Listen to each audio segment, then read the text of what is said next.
Listen, let me tell you about Zara. This girl, 24 years old, living her best life in Lagos with her perfectly installed lace wig that cost more than some people's house rent, acrylic nails longer than my patience, and a ring light that she carried everywhere like it was oxygen. I'm talking about the type of ring light that had 3 different brightness settings and a phone holder that rotated 360 degrees. The girl was committed to her content creation. Everything about Zara screamed soft life. Her Instagram bio literally said, living in luxury, thriving in elegance, allergic to stress. She had 47,000 followers who watched her do absolutely nothing productive while looking absolutely fabulous. Morning routine videos where she did a 15-step skincare routine. Afternoon videos of her unboxing packages. Evening videos of her cooking, which was really just her heating up the food the cook had prepared and arranging it prettily on expensive plates. The girl had never swept a floor in her entire life. I'm not even joking. One time, her housemaid was sick and Zara tried to use a broom. She held it upside down. Then she took a picture of herself with it and captioned it, "Cleaning Girl Era," without actually cleaning anything. Now, Zara got engaged to Chidi 3 months before this story begins. They had done a small introduction ceremony in Lagos. Just her parents and his Lagos friends. Very modern and small. But no traditional marriage yet. No proper bride price payment. No village visit. Nothing that Mama Chidi would consider real. Chidi was a good man. Successful businessman in tech. The type that bought her the latest iPhone before she even asked. Their Lagos apartment in Lekki Phase 1 had a housemaid, a cook, and a gatesman. The apartment had smart home features where you could control everything with your voice. Alexa, turn on the lights. Alexa, play Afrobeats. Alexa, validate my existence. Zara's only job was to look pretty, post on social media, and occasionally microwave leftovers when she was feeling wifely. And even then, she would film it. POV, you are a wife who microwaves food for 2 minutes instead of 1 minute 30 seconds because you love him extra. But Chidi had one small problem. Well, not small to him. You see, his mother, Mama Chidi, had been calling him every single day since he told her about his engagement, begging him to bring Zara home to meet the family properly. Every single day. Chidi, when am I meeting this girl you want to marry? Is she a ghost? Does she have 2 heads? Why are you hiding her? You think you can marry someone without your family meeting her? Without proper traditional rites? You want to disgrace me? Mama, I'm not hiding her. We're just busy. Busy? Busy? Your father and I raised you in the village while running a farm, trading in the market, and raising 5 children. Were we not busy? Bring that girl home or I will come to Lagos myself and bring her by force. And this year, the final year of our Lord 2025, Chidi had run out of excuses. His mother had given him an ultimatum. Come home for Christmas with this girl you say you want to marry, let the family meet her, or forget about any traditional marriage. I will not bless a union I know nothing about.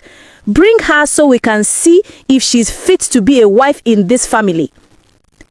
The morning they were leaving Lagos, Zara was in the car taking selfies, her phone balanced on a portable ring light she had plugged into the car charger. She had packed 4 suitcases. 4. For a 2-week trip. Babe, I still don't understand why we can't just do Christmas at Echo Hotel like civilized people, Zara said, adjusting her Fendi sunglasses that cost 450,000 naira. Your village has Wi-Fi, right? And room service. Please tell me they have room service. Or at least a charging station. Babe, tell me there's a charging station. Chidi gripped the steering wheel tighter, already developing a stress headache. Zara, we've talked about this 17 times. My mother is expecting us. She's getting old. She wants to meet you properly. But we video called her on WhatsApp multiple times. I even used my best filter, the one that makes my skin glow like I'm pregnant with Jesus. She's seen me. It's not the same, and you know it's not the same. Fine, but I'm posting a thread on Twitter about this.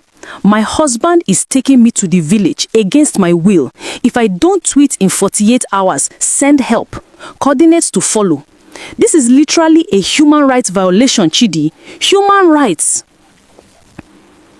The drive from Lagos to the village took 6 hours. 6 hours of Zara complaining about everything. The roads were too bad, the sun was too bright, the other cars were too dusty. Her phone battery was draining too fast. She was hungry but didn't want to eat the meat pie Chidi bought because it's not organic. Babe, I only have 2 bars.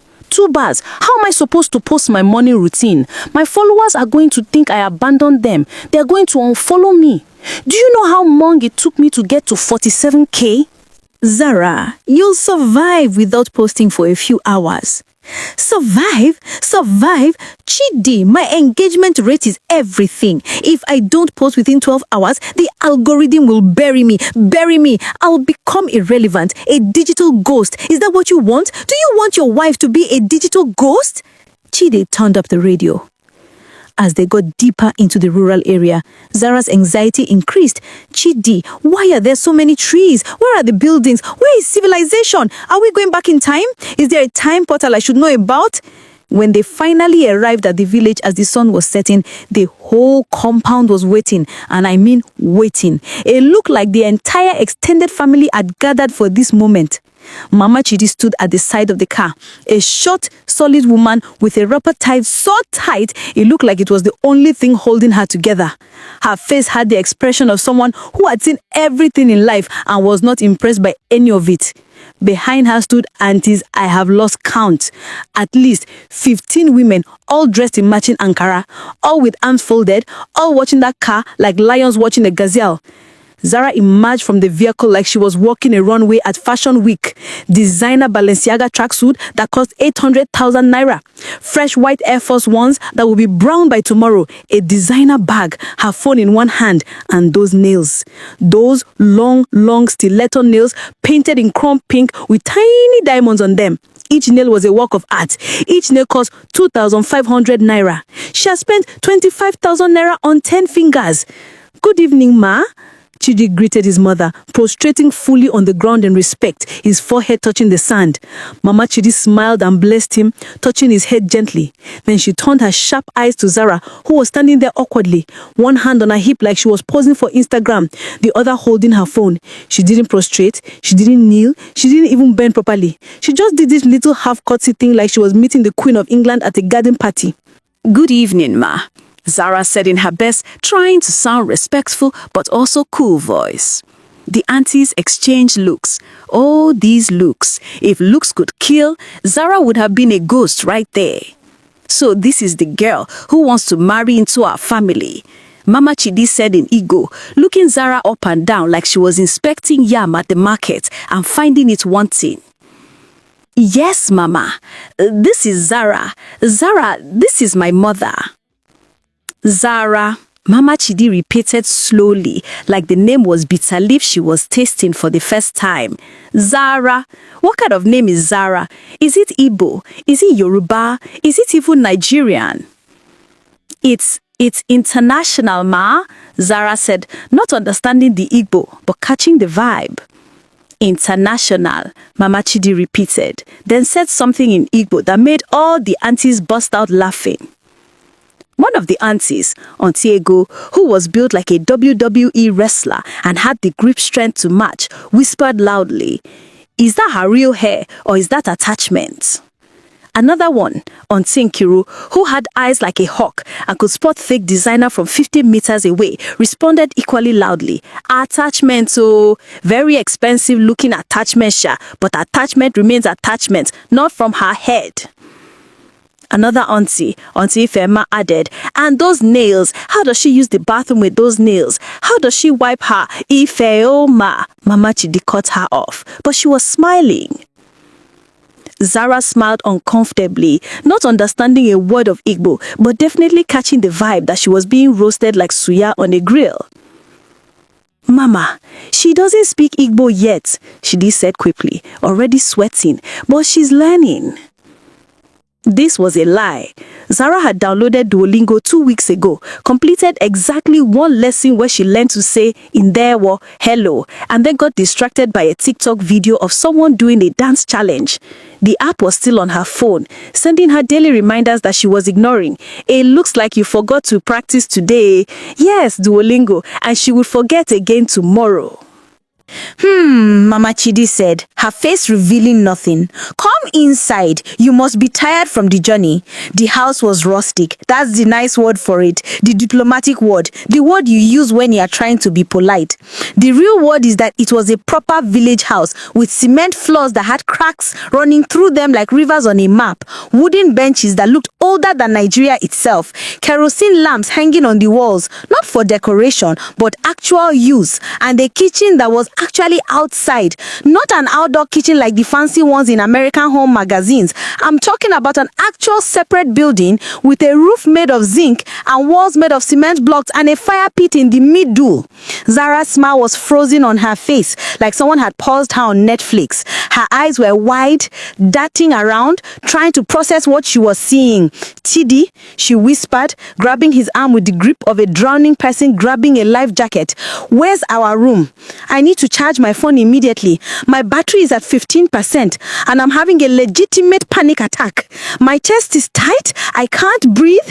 This is how people die. The generator is not on now, said Mama Chidi in perfect English, clearly understanding more than she let on. We only put it on at night for 2 hours from 7 p.m. to 9 p.m. 2 hours? Zara's voice went up 3 octaves like she was auditioning for a soprano role in an opera. What about the rest of the time? What about the other 22 hours? The rest of the time, we manage. Manage? Manage? How do you manage without electricity? What do you do? Just sit in the dark thinking about your life choices? Auntie Ego, who was helping to carry the bags, chuckled. My dear, we sleep. You should try it sometime. Sleep is free. And that night, dinner was served. And oh my God, the food! Mama Chidi and the aunties had prepared a feast that would make any restaurant jealous. Pounded yam that was so smooth it looked like white velvet. Egusi soup with so much meat you could barely see the vegetable. Bitter leaf soup that smelled like heaven. Goat meat pepper soup that was so spicy you could see ancestors. And fufu with oha soup that was still steaming hot. The aroma alone could convert a vegetarian back to eating meat. Zara's stomach actually growled, betraying her, even though her face was trying to maintain its skeptical expression. But the way they served it, that's where the culture shock began. A big basin of water was brought out. Everyone washed their hands in it. Then, the food was served on a large tray in the middle of the floor. Yes, the floor. Everyone sat around it on mats. And then, one by one, people started eating with their hands. Hands! Bare hands! No plates, no forks, no knives, no spoons. Just hands. Zara stared like she was watching a National Geographic documentary. Do you have forks or spoons or any eating utensils? A chopstick? Anything? The entire room went silent. Even the cricket outside stopped chirping. Even the lizards on the wall stopped moving. Time itself seemed to pause. Auntie Ego stopped mid-chew and blinked slowly. Fox, 4 pounded yam, my sister. Are you well? I usually eat with utensils. It's more hygienic. I read an article about it on hygienic. Mama Chidi's eyebrows shot up to her hairline. My daughter, I have been eating with my hands for 63 years. Same me. Do I look sick to you? Do I look like I have any disease? Mama Chidi proceeded to flex her arms like a bodybuilder. At 63, the woman had the muscle tone of someone half her age. These hands have fed 11 children, harvested cassava, pounded yam, and never had a sick day. And you want to tell me about hygienic? The aunties started laughing. Some were slapping their thighs. Others were wiping tears from their eyes. Let me tell you something, Auntie Nkiru added, her mouth full of fufu. We have been eating with our hands since before Columbus discovered America, before internet, before Instagram, before all your technology. And see us. We are strong. But you people in Lagos with your forks and knives, every small thing, you are sick. Malaria, typhoid, cholera, everything. That's not how diseases work, Zara tried to explain. So now you are a doctor. You have a medical degree we don't know about. Mama Chidi smiled, but it wasn't a warm smile. It was the smile a python gives a rat before swallowing it whole. My dear daughter, in this house, we eat with our hands. God gave you hands for a reason. It makes the food taste better. The connection between your hand and your mouth is spiritual. You young people don't understand these things. Try it. Zara looked at Chidi desperately, her eyes screaming, "Save me! Do something! Be a husband!" But Chidi was already deep in his food, his fingers expertly molding the pounded yam into a perfect ball, dipping it in soup, swallowing it with his eyes closed in pleasure, like he was experiencing a religious awakening. He gave her a look that said, "Please, I'm begging you, just do it. My mother is watching, my aunties are watching, the ancestors are watching." So Zara tried. She really did. But those nails, those long, decorated, chrome pink, diamond-studded nails that she had paid 30,000 naira for at the premium saloon in Victoria Island, they made it impossible to pinch the yam properly. The food kept slipping through her fingers like it was trying to escape. The soup splattered on her Balenciaga tracksuit, leaving stains that would haunt her. By the time she managed to get one mouthful into her mouth, all the aunties were watching her like she was the evening entertainment. This generation, they can't even eat properly. What do they teach them in Lagos? How to pose for pictures? And those nails, how much did those cost? 20,000, 30,000. That money could have bought a bag of rice to feed a family for 1 month. Zara felt her face burning with embarrassment, but she couldn't defend herself because her mouth was full of fufu, and she had just discovered that you can't talk while eating fufu or you will choke and die. That night, Zara discovered that their room had no air conditioning, just a ceiling fan that squeaked like a dying chicken with asthma every time it turned. And the room was small, smaller than her walk-in closet back in Lagos. The bed was a thin mattress on a wooden frame that creaked every time you breathed. The window had no screen, just open holes that mosquitoes were using as a superhighway directly to her body. Chidi, I can't sleep in this heat. I'm going to die. Literally die. They'll find my body in the morning and my last words will be, "I told you so," and I'll haunt you forever. Forever! Just use the fan, babe. You get used to it. Get used to it? Get used to it? I'm sweating through my soak bonnet. My edges are lifting. My makeup is melting. I look like a Picasso painting. What is that sound? Is that a rat? Chidi, is that a rat? It's just a lizard. Just? Just? There's nothing just about a lizard in my bedroom. What if it falls on my face while I'm sleeping? What if it lays eggs in my hair? What if... Zara, please. It's been a long day. Just try to sleep. Sleep? Sleep? Bold of you to assume I'm capable of sleep under these conditions. But somehow, exhaustion won, and Zara eventually passed out around 2 a.m., still fully dressed in her tracksuit, clutching her phone like it was a security blanket. But that was only day one. The real drama started the next morning. Zara woke up at 10 a.m., which was early for her. Back in Lagos, she usually woke up at noon, sometimes 1 p.m. if she had been up late watching Netflix. She shuffled to the main house in her silk pajamas that said, "Do not disturb" across the chest. Her designer slides that went flip-flop, flip-flop, and her bonnet still on, crushed to one side of her head. She expected maybe some tea or something light, maybe some bread and eggs if she was lucky.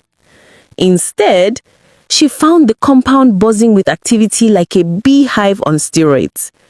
Mama Chidi and the aunties were already cooking, sweeping, washing, organizing, farming, feeding chickens, grinding pepper, pounding something, stirring something, carrying something. The women moved with military efficiency, like a well-oiled machine, like an army battalion preparing for war. And they all stopped to stare when Zara appeared, looking like a lost puppy at a wolf convention. "Good morning," Zara yawned, stretching dramatically. "Is there coffee? Maybe a cappuccino or a latte? I'm not picky." The aunties exchanged looks again. These looks were becoming a language of their own. Mama Chidi looked up from the big pot she was stirring, a pot so big you could bath a small child in it. "Coffee? No, we have Lipton tea. But first, go and fetch water from the well. 2 buckets. Your husband needs to bathe. Or did you marry him so he would smell like a goat?" Zara laughed. She actually laughed, a high-pitched, nervous laugh that echoed across the compound like the cry of a confused seagull. She thought it was a joke, a funny village joke to welcome the new wife. Nobody else was laughing. In fact, everyone had stopped working and was staring at her with serious faces. "I'm sorry, what?" "Water. From the well. Behind the house. 2 buckets. Fill them, bring them back. Simple. Even children can do it." But I don't know how to fetch water. Can't someone else do it? Maybe one of the younger people, the children, anyone." Mama Chidi set down her spoon, slowly, dramatically, like a judge putting down a gavel. "Someone else? My dear, you are the wife now. The youngest wife in this compound. You are the most junior. It is your duty." "But I have a bad back.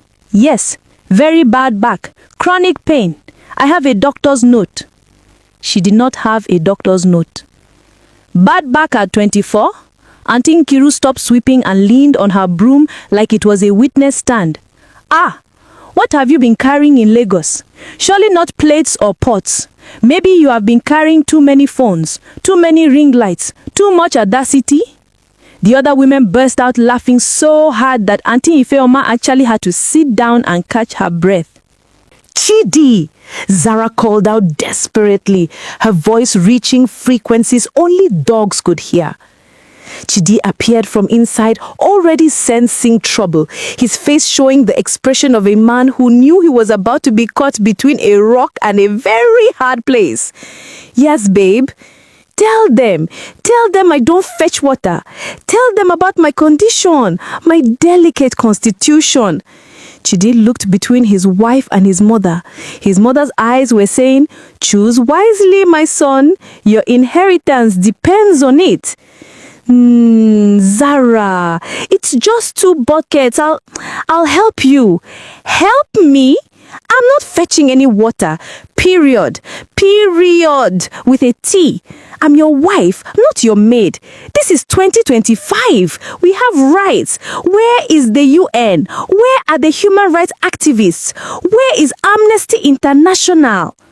Mama Chidi stood up to her full height, which wasn't very tall, but somehow she seemed to fill the entire compound. The entire compound went quiet. Even the chickens stopped clucking. Even the wings stopped blowing. Nature itself was paying attention. My daughter, Mama Chidi said, her voice calm but deadly, like the calm before a tsunami. Let me tell you something.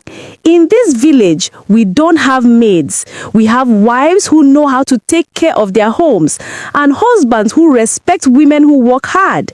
Your generation thinks that marriage is about posting pictures and getting likes, but real marriage is about partnership, about knowing how to survive together when life gets hard. Now, you can fetch that water with a smile or you can fetch it with tears. Either way, by God and by my ancestors, that water must be fetched. Choose. Zara looked around for support. There was none. Even Chidi had taken a strategic step backward, suddenly very interested in examining a nearby tree.